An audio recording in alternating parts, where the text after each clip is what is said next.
বলো হরি বলো হরি বলো হরি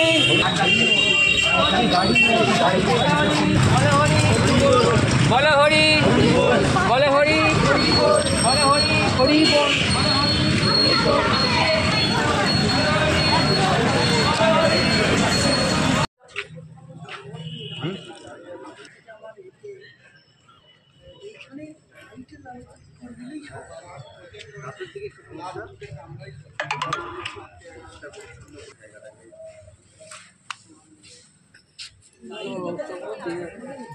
যেটা খবর পেলাম যে মানে এরকম একটা ঘটনা ঘটেছে যে মারা গেছে, গুলি করে মারা হয়েছে।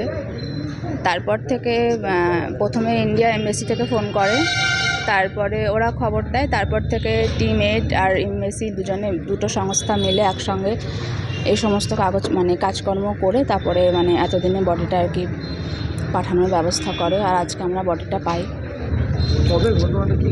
ঘটনাটা তো এটাই বলেছে আমাকে, যে এটাই শুনেছি এমবেসি থেকে 27 তারিখে ঘটেছে, তবে খবরটা আমরা 29 তারিখে পাই। আর এমবেসি থেকে আমাকে 1 তারিখে, মার্চের 1 তারিখে ফোন করেছিল খবরটা দেওয়ার জন্য। আর আমরা যে মারফতে খবরটা পাই প্রথমে অ্যাকচুয়ালি বিশ্বাস হয়নি। তারপরে আমি গুগলে গিয়ে সার্চ করে দেখছি হ্যাঁ একদম খবরটা ঠিকই। তারপরে যখন এমবেসি থেকে ফোন করে কনফার্ম করে তখন বুঝতে পারি যে একদমই ঠিক এটা। কি আজকে কোথা থেকে এলো বা আপনারা কি ভেবেছিলেন মরদেহ আসবে?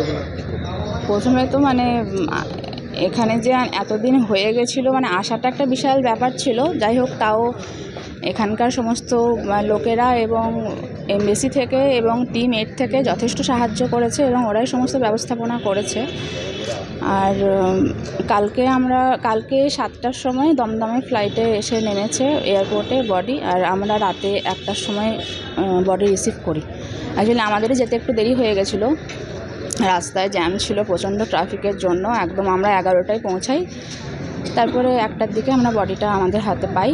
তারপরে ওখান থেকে চলে এলাম। আজকে সকালে 6:30টায় আমরা এখানে ঢুকেছি সিউড়িতে। অমরনাথ ঘোষের বাবা মা তো এখন তো অবর্তমান, তো আপাতত কাকাই ওর ব্লাড রিলেটিভের মধ্যে আমরাই আছি, তাই আমরাই এই কাজটা করছি আর কি।